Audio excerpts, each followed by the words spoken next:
Mastering Formal and Informal Communication in the Workplace. Hello, learners. Today, we'll delve into an incredibly important topic that'll not only help you in professional communication but also enhance your overall English language skills. We're talking about formal versus informal communication in the workplace. By the end of this video, you'll have a better grasp of when and how to use formal and informal language in your professional correspondence. Formal communication in the workplace often refers to professional, structured, and diplomatic language.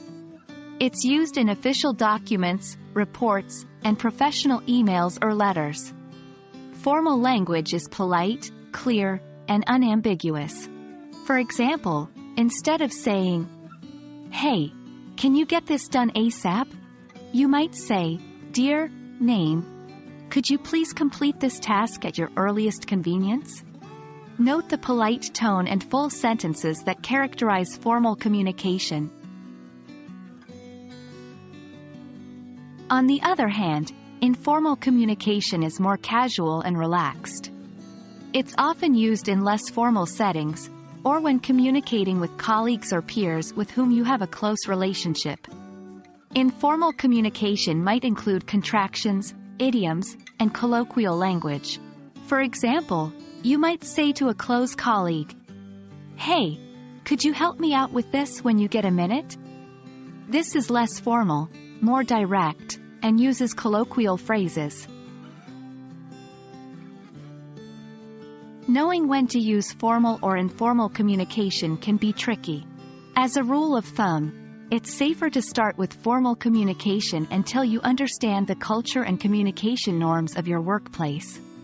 Formal communication is typically used when you're writing to superiors or people you don't know well, communicating about serious or sensitive topics, writing official documents, reports, or professional emails.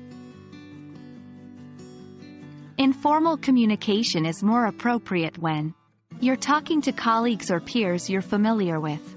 The context is casual or non-work related. You're engaging in small talk or building rapport. Remember that the tone of your communication also plays a crucial role. Even in formal communication, you don't want to come across as overly stiff or unapproachable.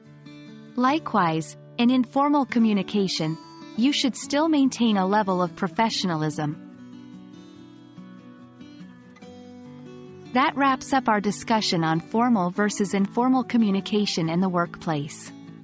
The key is to understand your environment and adapt your communication style accordingly. Remember, effective communication is not just about what you say, but also how you say it. We hope you found this video helpful, and we look forward to helping you further enhance your English language skills in our next session.